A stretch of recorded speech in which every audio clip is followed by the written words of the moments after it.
Takole nekako je videti krivulja, ki prikazuje število zbolelih za novim koronavirusom v zadnjem letu. Lani marca smo se spoprijemali s prvim valom, lansko jesen, z drugim, krivulja pa se je na začetku tega leta obrnila navzdol. Pravimo, da se je drugi val končal.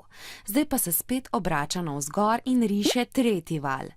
Razmere so se v zadnjem tednu v Sloveniji pa tudi drugje v Evropi poslabšale. Odstotek pozitivnih rezultatov testov na koronavirus je višji, kot je bil pred enim tednom. Poleg tega se je povečalo tudi število bolnikov, ki so zaradi covida-19 morali v bolnišnico. Razmere so se poslabšale, ker se je pojavila nova angleška različica novega koronavirusa. Ta se širi hitreje, obenem pa povzroča tudi več težav pri prebolevanju, zaradi česar več ljudi potrebuje bolnišnično oskrbo.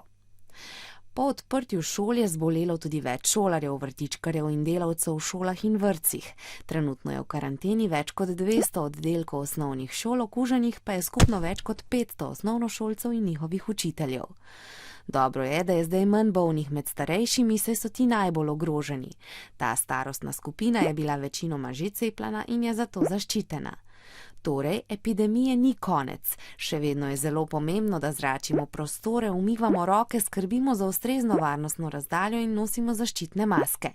Če pri sebi opazimo znake bolezni, opravimo testiranje, se osamimo in o morebitni okužbi obvestimo vse, s katerimi smo bili pred tem v stiku.